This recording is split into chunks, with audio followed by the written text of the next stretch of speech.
Mets ta main sur ton cœur là où tu te trouves en ce moment.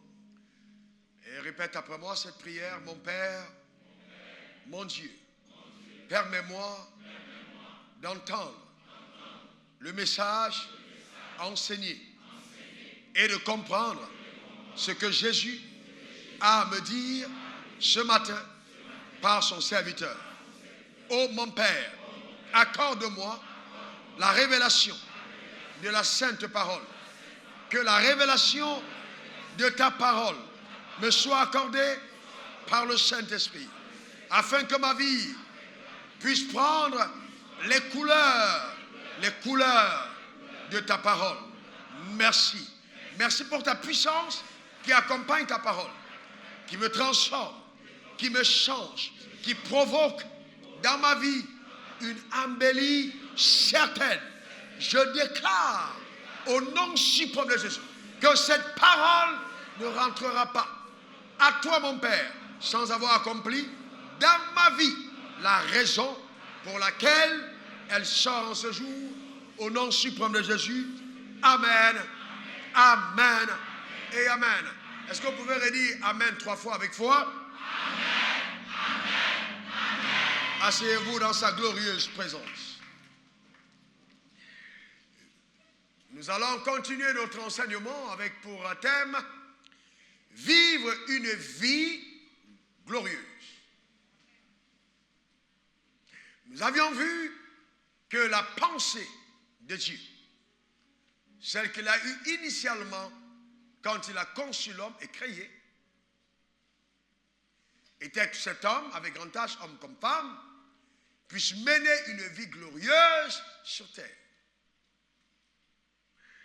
Et donc, mais qu'est-ce que c'est une vie glorieuse? Une vie glorieuse, c'est une vie qui est éclatante de gloire. Une vie dans laquelle et au travers de laquelle la manifestation de la gloire de Dieu est une évidence absolue. Dans laquelle et au travers de laquelle la manifestation de la gloire de Dieu est une évidence absolue. Nous avons vu dans Romains 3, verset 23, la fois passée, que la Bible dit tous ont péché et ont été privés de la gloire de Dieu. Donc le péché a été la base de la privation de la gloire. Et nous savons ici que la gloire est multifacette. Elle a plusieurs facettes. Et nous avons vu que, justement, l'une de ces facettes, c'est la santé, l'une d'autres facettes, c'est la guérison, la prospérité. Une de ces facettes, c'est la sainteté. Il y a plusieurs facettes de la gloire. Maintenant, pour vivre une vie glorieuse, il y a des étapes. J'en avais annoncé 7. Et pour le moment, nous avons traité 2. Premièrement, connaître Dieu. C'est le début, connaître Dieu. C'est vraiment la porte d'entrée pour une vie glorieuse. La deuxième étape, vivre une vie de foi. Quand on a connu Dieu, il est essentiel de vivre une vie de foi. Beaucoup de personnes n'ont pas accès à ce que Dieu réserve parce qu'elles ne vivent pas une vie de foi. Et nous avons aussi appris, quand nous parlions de la connaissance de Dieu, qu'il était fondamental de comprendre comment fonctionne le pouvoir de Dieu. Hélas, beaucoup de croyants ne comprennent pas comment fonctionne le pouvoir divin. Nous avons parlé de 2 types ou de 2 facettes de ce pouvoir. Il y a le pouvoir absolu, le pouvoir qui donne à Dieu de tout faire à partir de rien. C'est-à-dire, du néant, il appelle à l'existence quelque chose. Ça, c'est le pouvoir absolu. Et certains d'entre nous détenons ce pouvoir. Moi, j'ai ce pouvoir. Dieu m'a donné une parcelle de ce pouvoir absolu. Donc, donnant la capacité d'appeler à l'existence les choses qui n'existent pas. C'est le pouvoir absolu. Cependant, le pouvoir absolu n'est pas manifeste tout le temps. Mais Dieu a donné aussi la capacité de jouir de son pouvoir de manière ordonnée. C'est-à-dire le pouvoir ordonné. Ce pouvoir est régi par les lois préétablies par Dieu, qui déterminent le fonctionnement du ciel et de la terre. Donc l'ignorance des lois divines nous prive justement de la jouissance du pouvoir de Dieu dans nos vies. Par exemple, vous prenez la sémence de l'avocat. Vous voyez, à l'intérieur de cette sémence se cache un avocatier. Et la Bible dit de ne pas mépriser les faibles commencements. Mais pour que le noyau de l'avocat devienne un avocatier, il faut qu'il soit mis en terre. Mais la transformation qui s'opère jusqu'à ce que l'avocatier germe de noyau, c'est le pouvoir de Dieu qui est en marche. Ne pas le reconnaître est une parfaite stupidité. Par exemple, si on vous prend et on dit, voilà, voici ta maman. Souvent, il y a des enfants qui sont plus costauds que leur maman, plus grands de taille que leur maman, mais ils sont sortis de leur maman. Ça aussi, c'est ton pouvoir.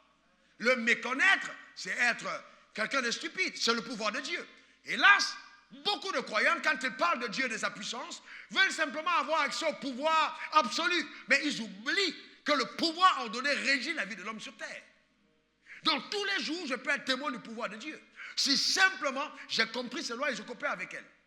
Ça, c'est important de le rappeler. Vraiment important pour chacun d'entre nous. Est-ce que ça va? Nous continuons donc sur le troisième point. Ce matin, sur lequel je voudrais un peu m'attarder. Et le troisième point, la troisième étape, c'est revêtir l'homme nouveau. Revêtir l'homme nouveau. Eh bien, c'est important et primordial que le croyant réalise qu'il a transité d'un royaume vers un autre. Qu'il n'est plus la même personne qu'on connaissait ou qu'il connaissait lui-même. Qu'il a changé en ayant accepté Jésus dans sa vie comme étant son Seigneur et son Sauveur personnel. Oui, l'œuvre de la croix a transformé ton existence. Et l'épanouissement de ta vie présente est rattaché à la redécouverte de qui tu es devenu. C'est-à-dire, tu ne peux pas t'épanouir en tant que croyant tant que tu n'as pas redécouvert, je dis bien redécouvert, qui tu es devenu. Une crise identitaire est une sérieuse crise. Si vous ne savez pas qui vous êtes en danger. Donc, il est important d'avoir la révélation de qui nous sommes. D'accord? C'est très important. Qui nous sommes en Dieu. 2 Corinthiens 5, versets 17 à 18. Si quelqu'un est en Christ, il est une nouvelle créature. Les choses anciennes sont passées. Voici, toutes choses sont devenues nouvelles. Et tout cela vient de Dieu, qui nous a réconciliés avec lui par Christ et nous a donné le ministère de la réconciliation. Donc, c'est clair, si quelqu'un est en Christ, il est une nouvelle créature.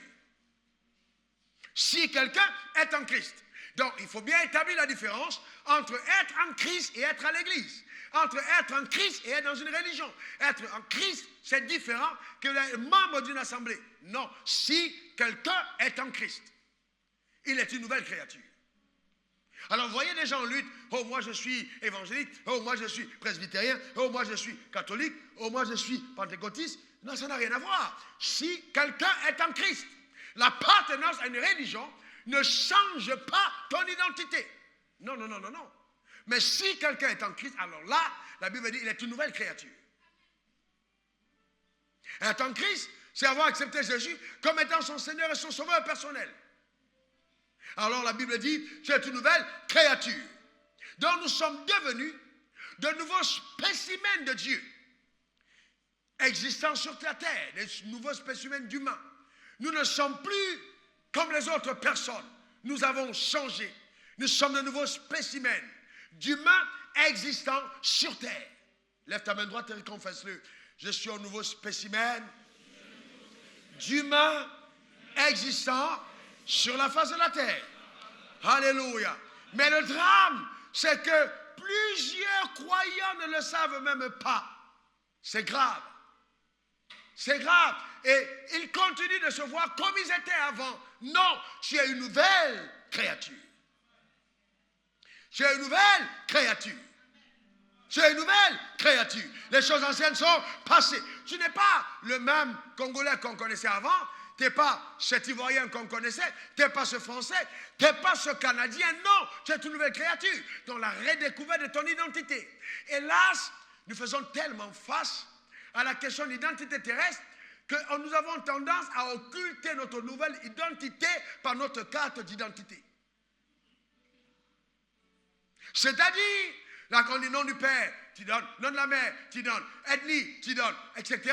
Mais ça, c'était l'identité du vieil homme. Étant en Christ, tu n'as plus cette identité. Tu es devenu un homme nouveau. Ce n'est pas la même identité. Et donc, vous voyez, si tu ne t'engages pas de façon résolue à la redécouverte de qui tu es, tu feras face au mensonge de la réalité. Car la réalité n'est pas la vérité. Oui, en réalité, tu es un Ivoirien, mais en vérité, tu es redevenu quelqu'un d'autre.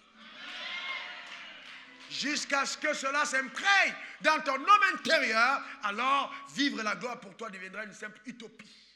Un rêve, une illusion, une poursuite de vent, un leurre, une tromperie, une séduction qui se transformera en déception plus tard. Que cela ne soit pas ton partage. Ton amen m'embête, ton meilleur amen. Donc c'est très important. Et vous voyez donc que c'est important de comprendre. Et vous voyez, si nous disons que nous sommes de nouvelles créatures, nous devons comprendre que la parole de Dieu joue un rôle essentiel et important à la redécouverte de qui nous sommes. D'accord? Regardons dans Jacques 1, verset 23 à 24. Jacques 1, verset 23 à 24. La Bible dit, si quelqu'un écoute la parole et ne la met pas en pratique, il est semblable à un homme qui regarde dans un miroir son visage naturel. Donc, ça veut dire quoi? Ça veut dire que la parole de Dieu est quoi? Un miroir. N'est-ce pas? Comment est-ce que vous savez que vous êtes ce que vous êtes? Est-ce que vos yeux vous voient? Non, non, je te pose une question.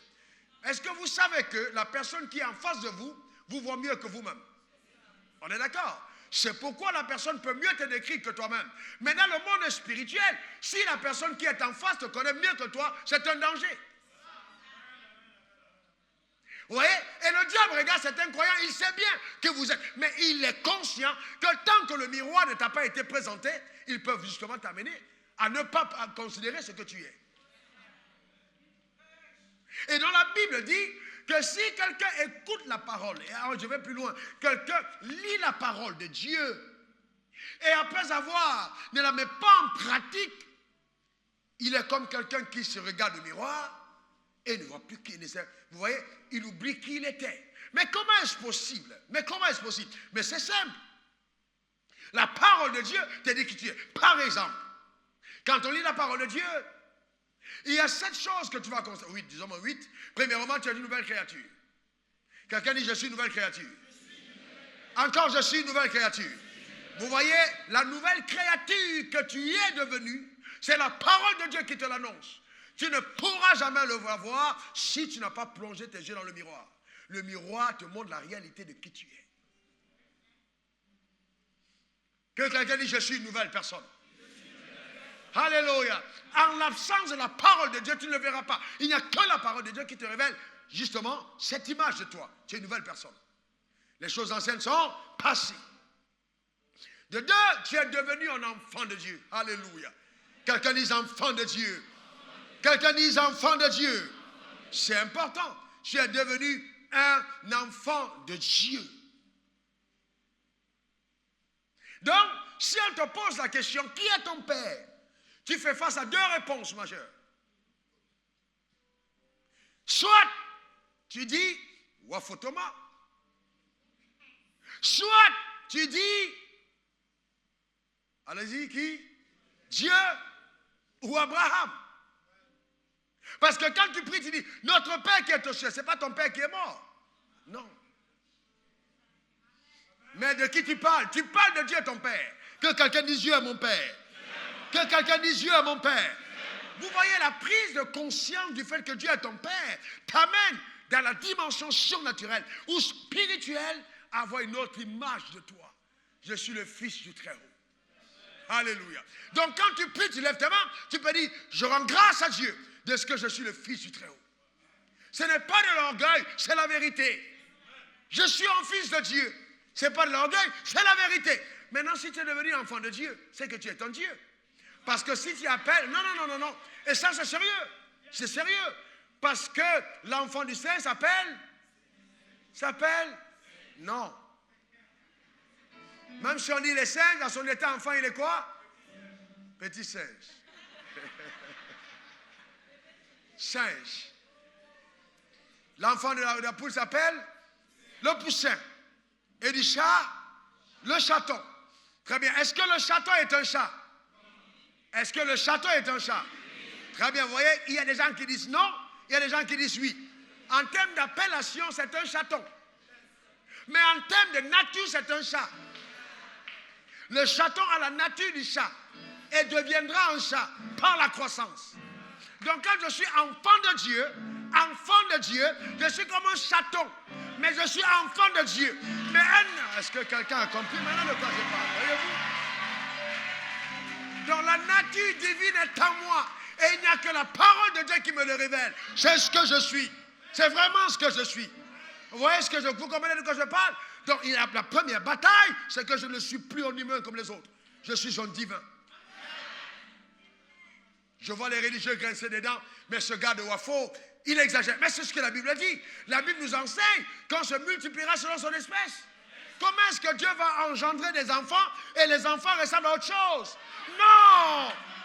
Est-ce que vous savez que même si vous faites un ADN, un test génétique, dans mon corps en ce moment, et vous prenez mon sang, même en examinant dans mon sang, vous allez trouver des similitudes avec le sang de Jésus.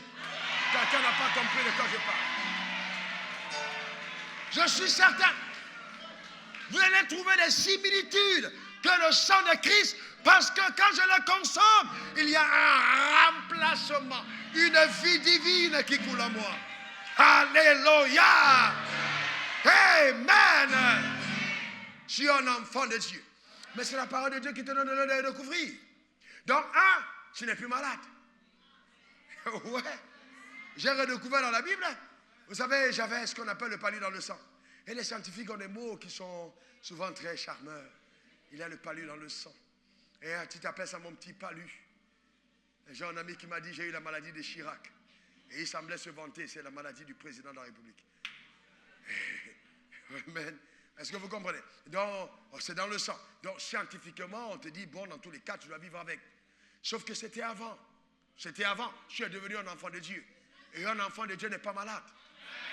Non. Vous êtes avec moi, vous m'avez déjà vu malade. Je ne suis pas malade. Je ne suis pas malade. Je suis en bonne santé. Dis-le, je suis en bonne santé. Dis-le encore. Mais est-ce que vous savez que les médecins se sont souvent trompés et ont diagnostiqué que j'étais malade? Et j'ai dit non, je suis en bonne. Ah oui, je suis en bonne. Il est arrivé que le docteur dise, il est malade. J'ai dit, docteur, tu te trompes. Je suis en bonne. C'est important. À partir de ce moment, le diagnostic n'est plus jamais humain, mais toujours divin. Que quelqu'un dise, je ne suis pas pauvre, mais je suis riche. Je ne suis pas idiot. Je suis sage et intelligent. Mais qu'est-ce qui te le révèle? C'est la parole de Dieu. Voyez-vous? C'est important. Voyez? Donc aussi, tu as un libre accès auprès de Dieu. Point 3. En tant qu'enfant de Dieu, tu le vois dans la Bible. Tu as un libre accès auprès de Dieu. Éphésiens 2, verset 18. Tu es enfant de Dieu, Jean 1, verset 12. Tu es une nouvelle créature, 2 Corinthiens 5, verset 17. Ok? Maintenant, tu as aussi un pouvoir sur l'ennemi et les circonstances de la vie. Luc 10, verset 19. Tu as un pouvoir sur toutes les circonstances de la vie et sur l'ennemi. Quelqu'un dit j'ai un pouvoir. Quelqu'un dit j'ai un pouvoir. Vous voyez, quand vous prenez conscience de qui vous êtes, de ce que vous êtes devenu, à partir de ce moment, les sorciers ne vous font pas peur. Vous avez une catégorie de croyants, dès qu'on parle de sorciers, ils ont l'impression qu'ils ont affaire aux super-héros. Je vais vous dire que les démons avec lesquels les sorciers travaillent, c'est la plus faible catégorie des démons arrivant dans le règne des ténèbres. Vous ne le savez pas, mais je vous dis la vérité. La plus faible catégorie, ce sont les démons avec lesquels les sorciers travaillent. Les esprits méchants, etc. C'est la plus faible catégorie de démons avec lesquels les sorciers travaillent. Ce n'est pas la catégorie élevée. Donc, tu ne peux pas avoir peur d'un sorcier. Tu es plus fort qu'un sorcier. Tu es un enfant de Dieu. Invulnérable à la puissance de la sorcellerie. Ton amènement bête dans les circonstances et les défis de la vie révèle qui tu es. Tu n'as pas à paniquer car tu es un enfant de Dieu. Et tu as le pouvoir. Est-ce que quelqu'un comprend? Dit j'ai le pouvoir. Encore le pouvoir. Mais vous savez, la subtilité qu'on a aujourd'hui, et nos églises évangéliques font la promotion de ce vilain mensonge, c'est qu'on a tendance à croire que le pouvoir n'est conféré qu'au sein dans le ministère. Donc quand on voit le pasteur, oh, il est le super-héros. Non, ce n'est pas vrai. La Bible dit, voici les signes qui accompagneront ceux qui auront... Non, ceux qui auront cru. Il n'y a pas que les pasteurs qui ont cru. Et il y a des pasteurs qui n'ont pas cru. Ah ouais. Il y a des pasteurs qui ne croient pas. Sérieux. Donc, la signe accompagne ceux qui ont cru. Donc, si j'ai cru, les signes m'accompagnent. J'imposerai les mains aux malades et les malades seront... Je le découvre dans la parole de Dieu. Donc, je n'ai pas à attendre si mon enfant tombe malade en pleine nuit et puis commence à trembler. Je n'ai pas à crier pour Dieu. Mon enfant va mourir. Il faut que j'appelle le pasteur. Il peut être trop tard. Lève tes mains vers le ciel et dis, voici une opportunité qui m'est donnée d'affirmer qui je suis. Et pose ta main sur ton enfant. Et dis, esprit, sors de ce corps, va-t'en au nom de Jésus. Et observe pour voir ce qui se passe. En fait, le policier de la route qui t'arrête n'est pas souvent plus fort que toi. Le policier qui t'arrête au bord de la route n'est pas souvent plus fort que toi. Mais il est doté de pouvoirs qui lui donnent la force. Donc ce n'est pas une question de toi. Ce sont les nouveaux pouvoirs que Dieu te donne. Donc quand tu parles, le ciel cautionne ce que tu dis et exécute ses décrets à ta place. Amen. Amen. Donc c'est très important. Donc les gens qui lisent la Bible, ils pensent que non, le texte veut dire si je n'ai pas obéi à Dieu. Non, le texte veut simplement dire que si tu as découvert qui tu es et que tu ne mets pas en pratique ce que tu es, alors là, tu es vraiment quelqu'un qui oublie d'agir selon ta nouvelle identité. C'est ce que ça veut dire. D'accord? C'est très important. D'accord? Tu as un pouvoir. Ensuite, tu es un héritier. Galates 4, verset 7. Tu es un héritier. Si tu es prédestiné à la gloire, Jean 1, verset 12. Tu es prédestiné à la gloire. C'est un plan divin pour toi. 7, tu es le témoin de Dieu. Tu es le témoin de Dieu. Le témoin joue un rôle crucial à la barre. Le témoin est celui qui, en fait, apporte une validation de la vérité. C'est important de le comprendre. C'est par ta vie que Dieu a choisi d'établir sa parole comme étant une vérité absolue sur la terre. Tu apportes le témoignage à cette génération que Dieu ne ment pas. Est-ce que quelqu'un comprend de quoi je parle? Est-ce que quelqu'un comprend de quoi je parle? Dieu dit qu'il a choisi ta vie pour prouver aux gens que la parole de Dieu marche.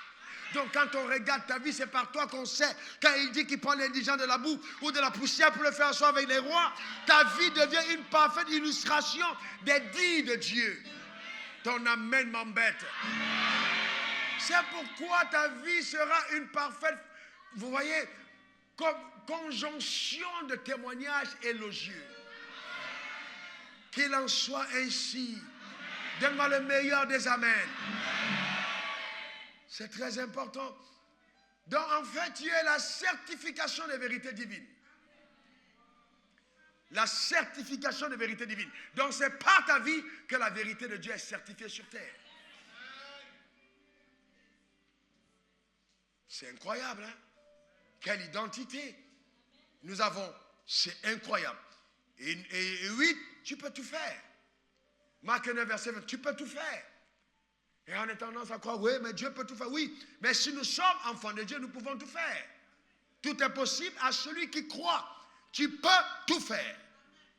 Voyez-vous, c'est ça, justement, l'homme nouveau que nous sommes devenus. Alléluia.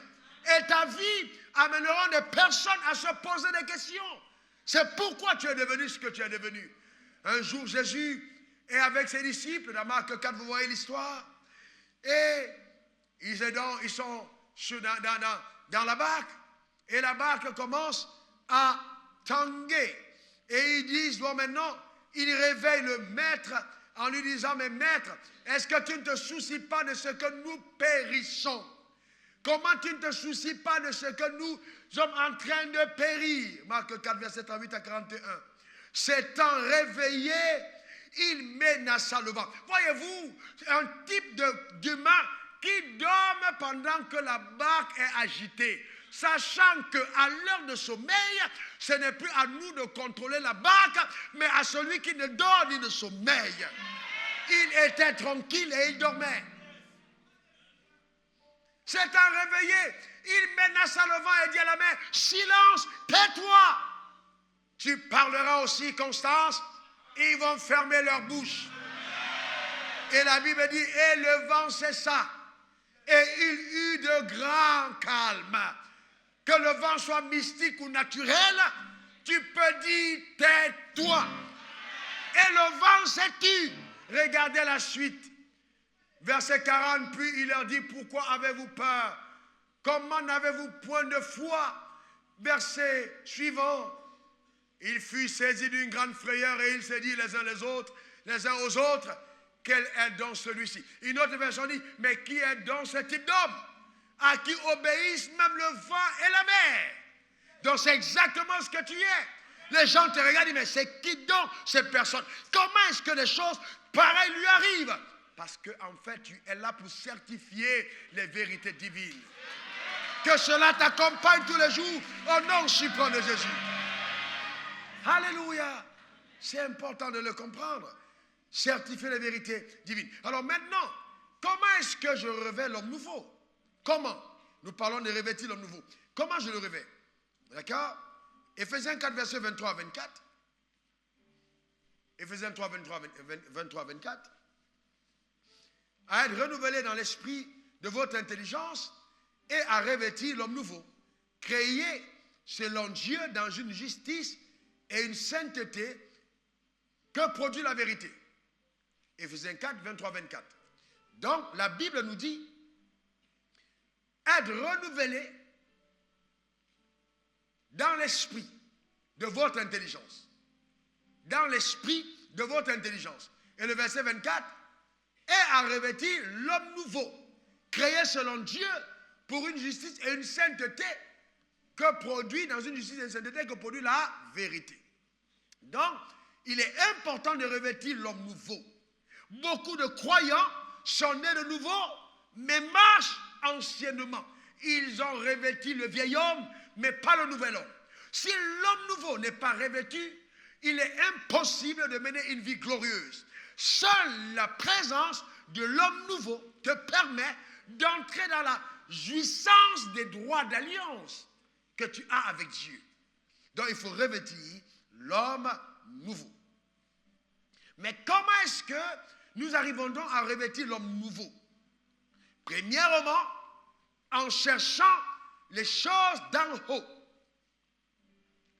En cherchant les choses d'en haut. Colossiens 3, verset 1 à 3. Si donc vous êtes ressuscité avec Christ, cherchez les choses d'en haut, où Christ est assis à la droite de Dieu. Quels sont ceux parmi nous ici qui disent, je suis ressuscité avec Christ? Amen. La Bible nous dit, si c'est le cas, cherchez les choses d'en haut, où Christ est assis à la droite de Dieu. Verset 2. Affectionnez-vous aux choses d'en haut et non à celles qui sont sur la terre. Verset 3. Car vous êtes morts et votre vie est cachée avec Christ en Dieu. Donc la première étape, c'est de chercher les choses d'en haut. Maintenant, comment est-ce que je cherche les choses d'en haut? Petit 1, par la lecture de la parole de Dieu. Par la lecture de la parole de Dieu. Vous voyez que le verset 23 d'Éphésiens 4 explique comment arriver au verset 24. Donc, c'est important de comprendre que je ne peux pas dire que je recherche les choses d'en haut si je ne prends pas le temps de lire ma Bible. On a une nouvelle catégorie de croyants qui croient plus aux paroles des prophètes qu'à la parole de Dieu. Oh, le prophète a dit, oh, le pasteur a dit, incapable de citer correctement un seul verset biblique. Voyez-vous, c'est dangereux. On ne peut pas faire confiance à la parole du pasteur au-delà de la parole de Dieu. Ce n'est pas possible. C'est une séduction. Matthieu 4, verset 4 dit, d'accord, l'homme ne vivra pas de pain seulement. L'homme en question, ce n'est pas le vieil homme. C'est l'homme nouveau, créé selon Dieu.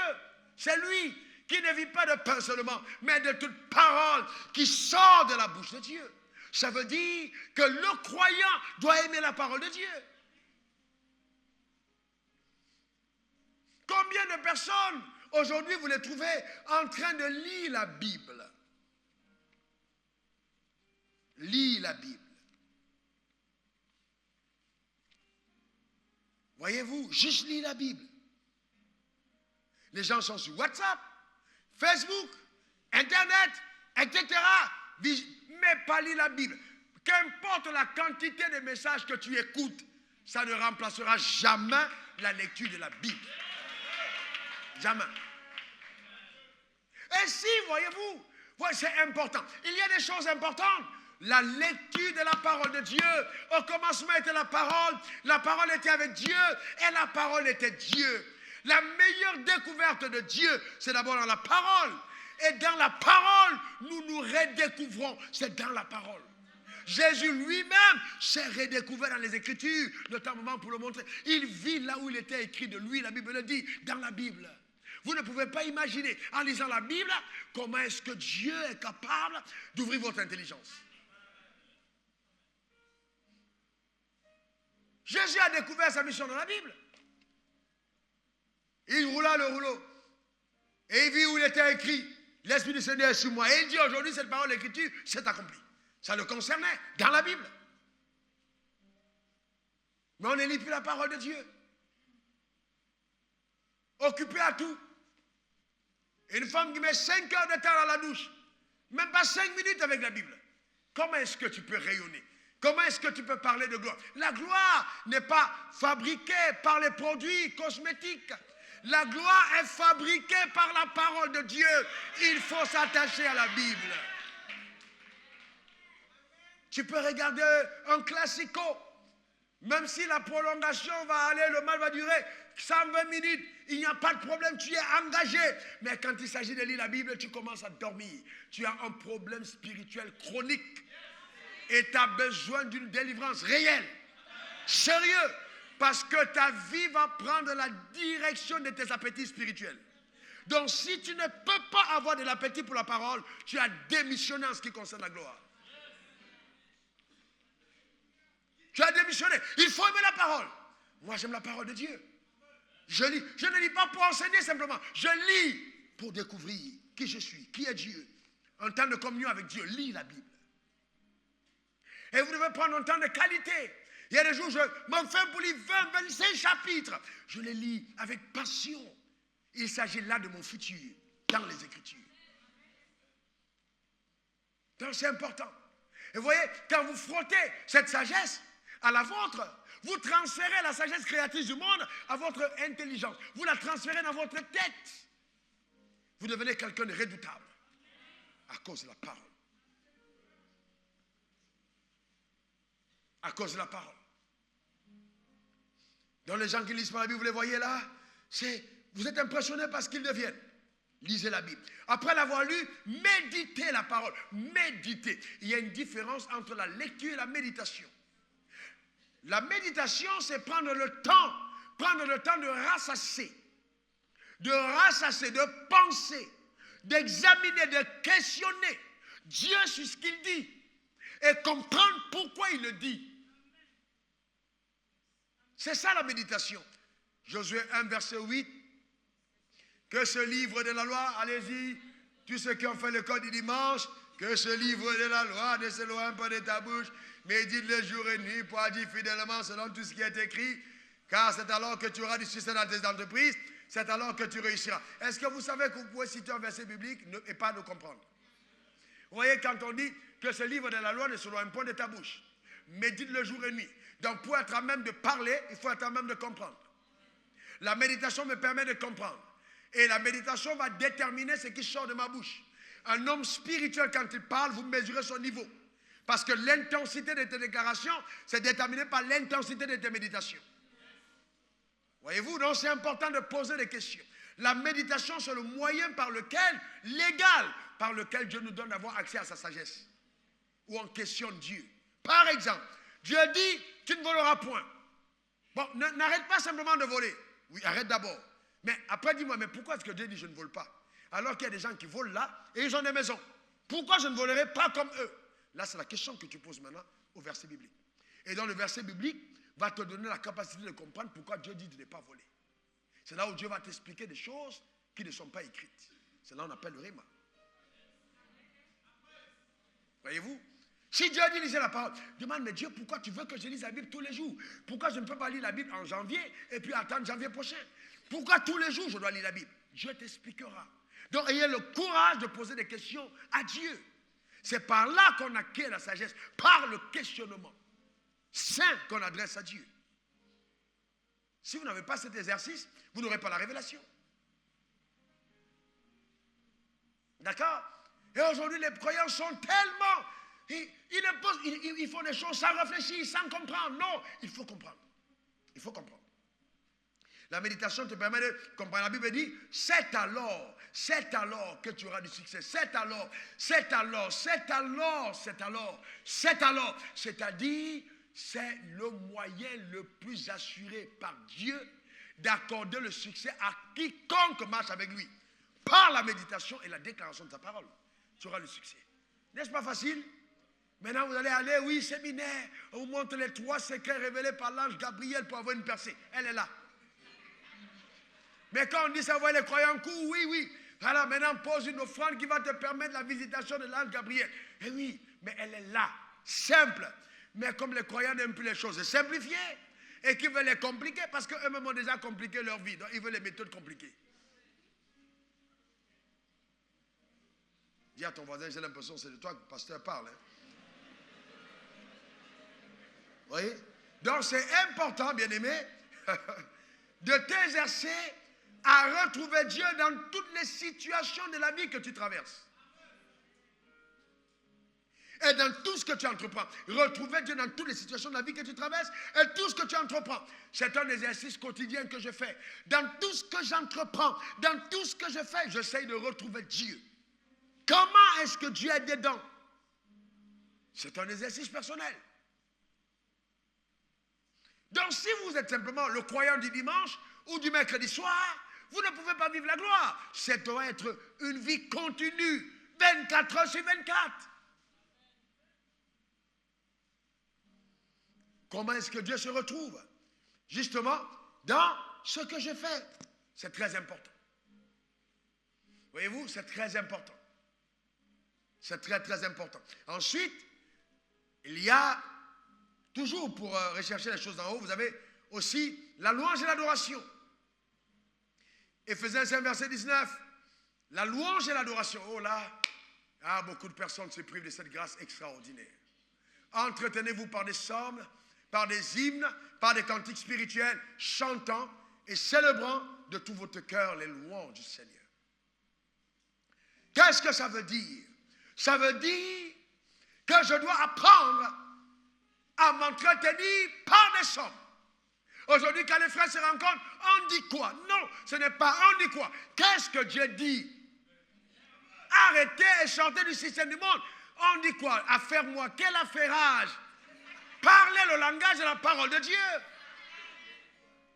Entretenez-vous. C'est-à-dire, tu rencontres ta soeur, tu dis, ouh, waouh, quelle découverte ce matin, ma soeur, j'étais avec Dieu. Regarde ce que j'ai. Et puis tu ouvres Somme 91. Tu commences à lire. Elle aussi a dit, non, moi j'étais dans Somme 3. Regarde ce que j'ai découvert. C'est comme ça que les croyants parlent. C'est pas, t'as vu ma nouvelle robe, t'as vu ma nouvelle chaussure, ça va rester sur la terre. C'est pas de ça qu'il s'agit. Il s'agit de l'embellie de ton homme intérieur. La transformation radicale. N'oubliez pas que les figuiers qui ont des feuilles mais qui n'ont pas de fruits finissent par être maudits. Donc ne donne pas une apparence de gloire alors qu'il n'y a pas de fruits de gloire. La belle robe n'a pas de raison d'être si l'âme n'a pas été embellie. Déshabille-toi et porte le sac et la sac et pleure sur ton sort avant de te rhabiller. Car le véritable vêtement est celui qui est intérieur. Est-ce que quelqu'un comprend de quoi je parle? Prenez du temps dans la parole. La louange, entraînez par des psaumes, par des cantiques spirituels, des hymnes. Aujourd'hui, vous entendez la louange dans les églises? Oui. Satan, il l'a dégagé. Oui, vous dites, mais on chante quoi? Vous ne comprenez. Et les gens sont là. Vous demandez, mais de quoi il s'agit? Il n'y a pas d'hymne, il n'y a pas de cantique spirituel. Tout est charnel. On prend un morceau qui a chauffé dans le monde, on enlève la musique et on met les versets bibliques. Donc on commence à ça. Et quand on danse, tu sens bien que la personne est en train de se rappeler ces mouvements de la boîte de nuit. Et puis on dit, je loue Dieu. C'est pas Dieu. C'est pas Dieu. Tu es juste en train d'encenser ta chair et de satisfaire tes appétits de l'ancien homme qui te manque tant. Est-ce que quelqu'un comprend de quoi je parle? C'est pas de ça qu'il s'agit. Célèbre Dieu de tout ton cœur. Vous savez, quand quelqu'un loue Dieu et que c'est spirituel, vous le sentez, même l'expression de la main, même le regard, même le visage, vous savez que cette personne est en train de louer. Mais il y a des charnels, vous regardez même les dégagements, vous savez que là, il n'y a pas Dieu dedans. Ce n'est pas divin. Est-ce que quelqu'un comprend de quoi je parle? Et aujourd'hui, alors, que dira-t-on du ministère de la louange? On a beaucoup de chantres qui chantent, mais très peu qui louent. C'est des chanteurs d'église. Ce n'est pas des gens qui louent. Ils chantent.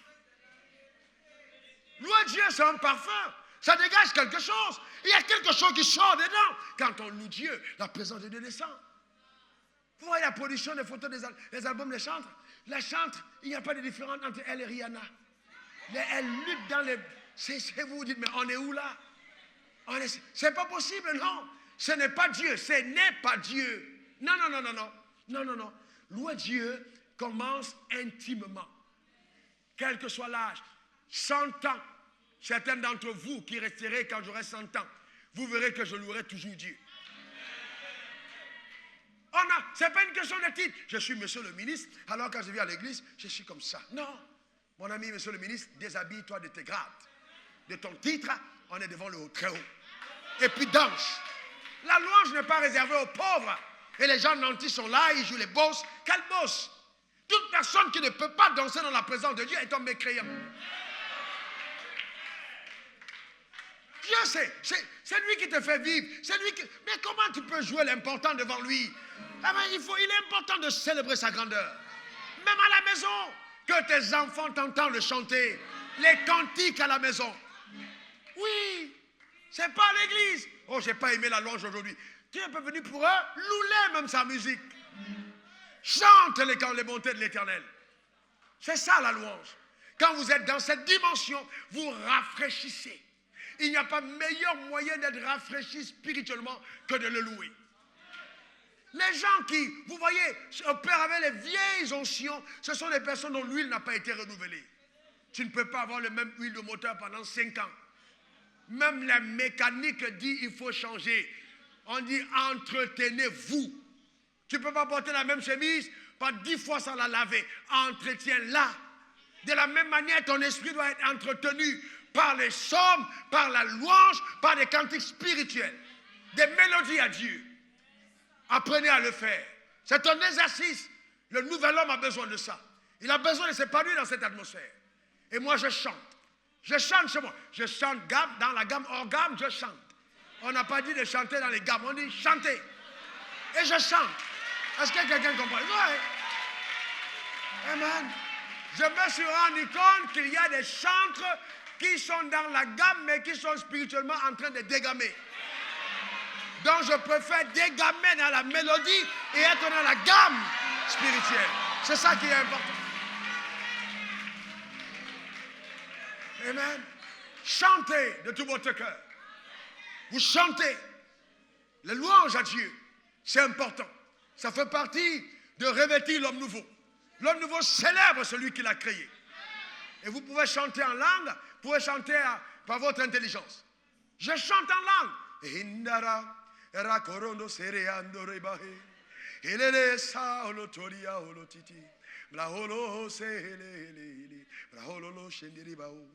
Les gens vont demander, mais comment il fait? Mais comment tu fais quand tu chantes en français? Tu chantes. Randa kerende meradosta. Elele sarabolite. Ororondo setare boroto. Rakata bobori andere babosa. Rando kobere kate babosete. Ribabo hondo seta ole lao. Shoreba hondo sakatale. Robobo sande ribabobo. Quelqu'un me dira, mais non, mais je n'ai pas. Quelqu'un dira, non, je n'ai pas compris. Vous chantez des chants lingala, vous ne comprenez pas? Mais vous chantez quand même. Mais vous savez qu'il y a quelque chose derrière, quelque chose qui vous entraîne. Vous savez que c'est spirituel. Vous ne comprenez pas le chant. Mais vous savez que ça doit dire quelque chose de bon. Parce que c'est l'esprit qui saisit. Mais à force de chanter par la langue, Dieu vous donne l'interprétation. Moi, je chante en langue et puis j'interprète. Allah, c'est la to, bravo. C'est taboria, oh, la te, la oh. Chandere bakoma hendere ata hulete brao kosali ba holotinda ile blando sekale holandi bo takati brio sele tahala uminda e solo helete ma okototi rebabo sari babobo. Je veux dire au monde entier combien tu es si bon. Je veux conter cette histoire à mes semblables. Il n'y a personne comme toi. Quand je viens dans ta présence, oh Dieu puissant, je suis sublimé par ta gloire. Oh, aide-moi tous les jours de ma vie, mon Dieu, de rester la même personne. Je veux te craindre, je veux t'aimer, je veux me soumettre à ta volonté. Même quand c'est difficile pour mon cœur, Seigneur, je veux embrasser tes voies. Je dis non à la vie dans la chair. Oui, je dis oui à la vie par la croix. Oh, aide-moi, ô Tout-Puissant, à payer le prix pour la victoire. Amen. Donc vous chantez. Vous voyez que si on a des chantres qui louent Dieu, on aura des cantiques nouveaux. Ce n'est pas toujours les mêmes cantiques réchauffés qui sont chantés dans les dégamages incroyables. Dans l'esprit. C'est ça, on chante. Vous chantez les louanges. Voyez-vous, on dit entretenez-vous. Dis à ton voisin, il faut t'entretenir. Voyez-vous, vous voyez, vous êtes là, tout sapé, des chaussures cirées pour certains d'entre vous. Des costumes bien repassés, des robes, etc. Vous vous entretenez physiquement. Mais vous avez besoin d'être spirituellement entretenu. L'entretien spirituel, ça passe par là. Donc c'est ça le revêtement de l'homme nouveau. C'est très important. Maintenant, on a dit premier point, rechercher les choses d'en haut. Deuxième point, faites mourir, renoncer aux œuvres de la terre. Renoncer aux choses de la terre, renoncer aux choses de la terre. Mais vous voyez, les choses de la terre ici, beaucoup de personnes ont pensé que c'était renoncer à l'argent, renoncer aux maisons. Non, ce n'est pas de ça qu'il s'agit. Le renoncement aux choses de la terre, c'est renoncer aux œuvres de la chair. Quand vous lisez Colossiens 3, vous le voyez clairement. Renoncer aux œuvres, vous aurez mortes, aux choses terrestres. Ne mentez pas aux autres. Vous êtes en dépouillé du vieil homme et de ses œuvres. Que quelqu'un dit dépouillé du vieil homme. Encore dépouillé du vieil homme. Et de ses œuvres, et ayant revêtu l'homme nouveau qui se renouvelle dans la connaissance. Voyez-vous, l'homme nouveau se renouvelle dans la connaissance selon l'image de celui qui l'a créé. Donc, la grâce ne nous prive pas des efforts, mais au contraire, nous rend capables d'en faire. Vous voyez, les croyants, oh, c'est par la grâce. C'est par la grâce. La grâce a frappé Joseph. Joseph est devenu premier ministre. La grâce a attrapé David. David est devenu roi. La grâce a été avec Ruth. Et puis Ruth est devenue... Vous voyez, mais le problème c'est que quand on le dit comme ça paraît tellement simple. Mais on ne comprend même pas que la grâce est une capacité. La grâce a donné à Joseph de supporter le fait d'être en prison sans se compromettre. La grâce a été avec lui face à la femme de Potiphar sans se compromettre. La grâce est donc une capacité que Dieu nous donne aussi. Ruth est restée loyale à Naomi. Et c'est à cause de cela que justement, on a vu comment est-ce que sa vie a pris une tournure. Donc la grâce ne nous prive pas d'efforts, mais nous rend capables d'en faire. L'apôtre Paul a dit, par la grâce, j'ai travaillé plus que tous. Donc en tant que personne de la grâce, nous devons comprendre que la grâce nous rend capables. La grâce nous rend capables. La grâce nous rend capables. La grâce nous rend capables. La grâce ne nous fait pas dormir plus longtemps. Non. Non, non, non, non, non. Mais elle te donne, même avec 4 heures de sommeil, d'avoir une force plus que celui qui a fait 8 heures. Je vois des gens dans 10 heures, ils se réveillent fatigués. C'est parce qu'ils ne paient pas avec la grâce.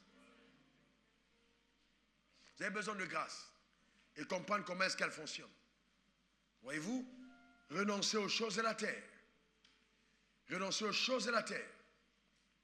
Donc, en renonçant aux choses de la terre, nous devons mener une vie qui est basée sur les standards de Dieu. Et cette vie, on y arrive, c'est une décision, c'est la conséquence d'une décision personnelle. Une vie basée sur les standards de Dieu. On ne peut la mener qu'en prenant des décisions personnelles et qui seront violemment combattues. Chaque fois que vous engagez à vivre une vie selon les standards de Dieu, vous serez combattu violemment. Vous allez faire face à des oppositions terribles. Est-ce que quelqu'un comprend de quoi je parle? Notez ceci, la présence de Jésus dans ta vie doit modifier les normes de ta conduite. La présence de Jésus dans ta vie devra modifier les normes de ta conduite. En tant que croyant, les normes de la conduite doivent être modifiées.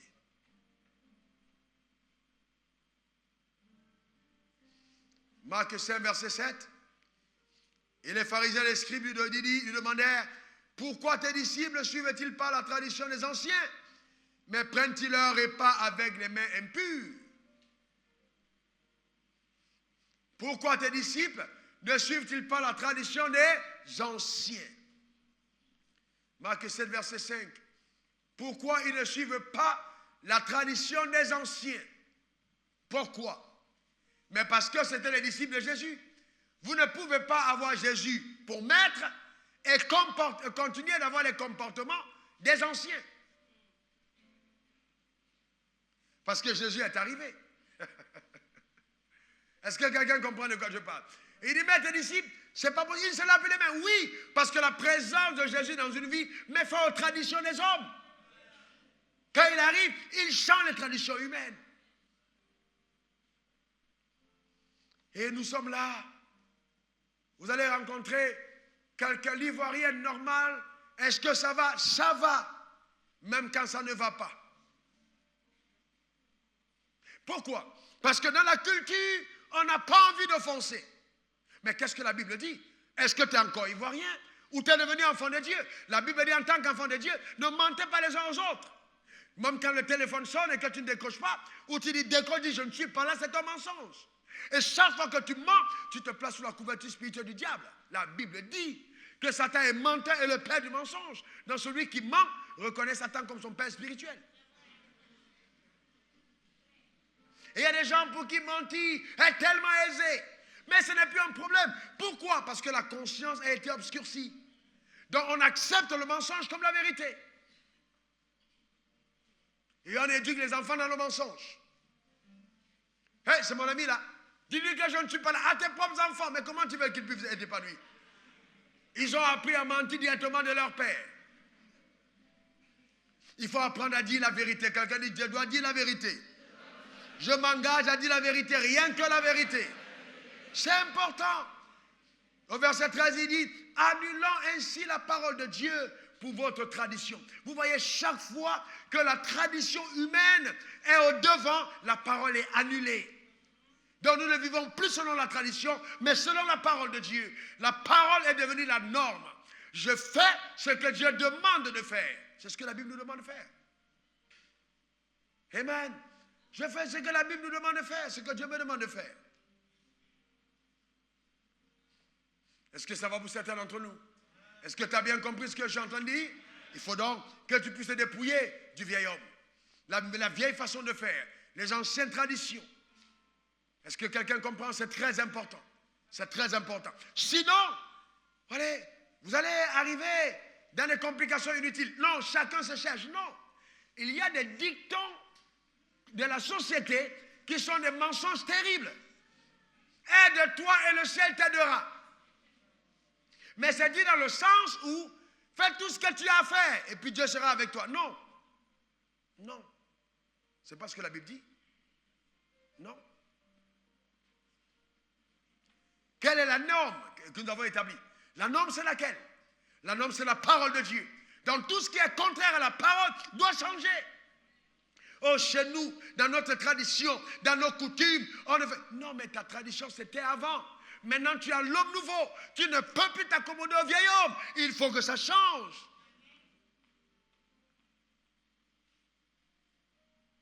Voyez-vous, c'est important. Mais ça, c'est de façon délibérée que le croyant s'engage dans cette voie. Transformer sa vie à la lumière de la parole de Dieu. Quelle bataille, quelle conquête, quelle lutte permanente.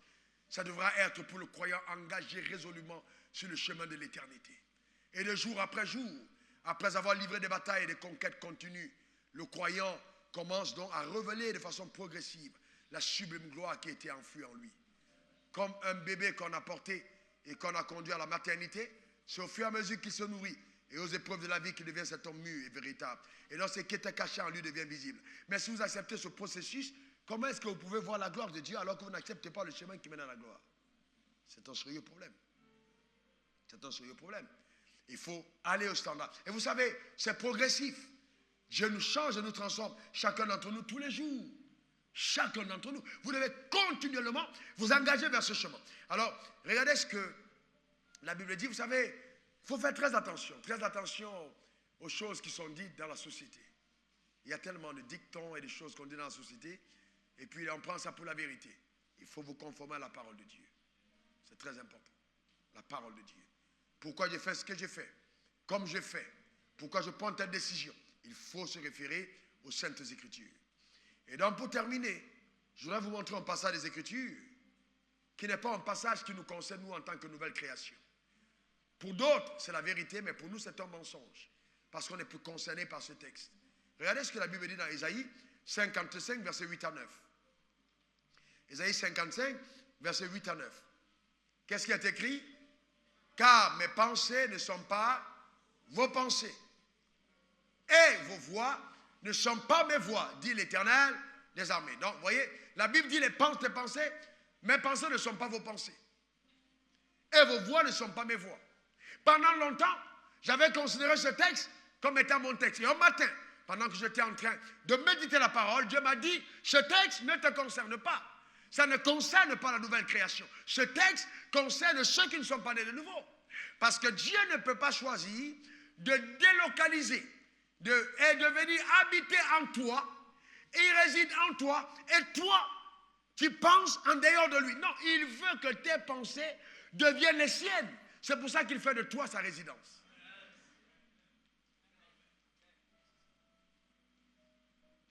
C'est pour ça qu'il fait de toi sa résidence. Pour que tu penses comme il pense. Imaginez un moment, l'habitat est là, et lui il pense cette direction. La maison pense là-bas, il y aura un désordre. Donc c'est venu habiter en toi, c'est pour qu'il y ait une parfaite conformité entre le maître et toi, entre le Père et le Fils. Que tu penses comme lui. Que quelqu'un dise, je suis le temple de Dieu. Dis-le encore, je suis le temple de Dieu. Maintenant, suis-moi attentivement, tu es le temple de Dieu. Dieu habite en toi. Entre toi et ta maison, qui paye le loyer? Qui paye le loyer? Entre toi et ta maison, qui paye le loyer? Qui paye le loyer? C'est toi ou la maison? Très bien. Entre toi et la maison, qui met la peinture sur les murs? Entre toi et la maison, qui entretient la maison? C'est très bien. Et toi, tu es le temple de Dieu. Dieu habite en toi. N'est-ce pas? Je te pose une autre question. Entre toi et Dieu. Est-ce que quelqu'un comprend de quoi je parle? Dieu habite en toi. Tu es la nouvelle création. Donc la présence de Dieu en toi est une prise en charge absolue. Donc si même la maison a une fissure, tu appelleras les maçons pour réparer. Donc même quand la maladie attaque ton corps, le maître qui est à l'intérieur s'assure que le corps est en bonne santé. Parce que tu es la maison de Dieu. Il te prend en charge. Il sait que si tu n'es pas présent, eh bien, il n'aura pas où habiter. Il a choisi d'habiter en toi. Est-ce que c'est une vérité pour toi? Est-ce que tu considères ça comme une vérité absolue dans ton homme intérieur? Oui, c'est ça ton partage. C'est ce que Dieu a voulu que nous soyons en tant que nouvelle création. Que nous devons dépendre justement de cette vérité absolue et mener nos vies sur le standard de la parole de Dieu. Nous sommes pris en charge par le ciel. Et pour terminer, je dis simplement, eh bien, il y a une vraie différence entre l'homme nouveau et Adam. Adam habitait dans le jardin et Dieu n'était pas en lui. Quand il a péché, il entend une voix. Adam, Adam, où es-tu? Dieu parlait pas de l'intérieur, mais de l'extérieur. Ça veut dire que Dieu n'était pas dedans. Donc, Adam marchait, et puis Dieu parlait avec lui. Quand Dieu s'est rendu compte que ça pouvait être nocif et dangereux pour l'homme, qu'il ne soit pas constamment là, il a donc pensé qu'avec la nouvelle création, il va venir habiter à l'intérieur, dans le corps. C'est-à-dire, tu te lèves, tu vas au marché, Dieu est dedans. Tu dors, il est dedans. Tu manques, il est dedans. Il est dedans. Est-ce que quelqu'un comprend de quoi je parle? Il est à l'intérieur. Et le Saint-Esprit va te dire, Joe, toi aussi, je m'appelle Saint-Esprit, pas mensonge-esprit. S'il te plaît, répands-toi. Il est dedans pour te préserver et te conduire dans le chemin de la victoire et de la vérité. Alléluia. Amen. Que cette vérité prenne racine dans ta vie et que ta vie devienne la parfaite illustration de la vérité divine. Que le témoignage de sa gloire soit ton partage tous les jours. Au nom suprême de Jésus. Donne 3 bons amen. Que Dieu te garde. Que Dieu te bénisse.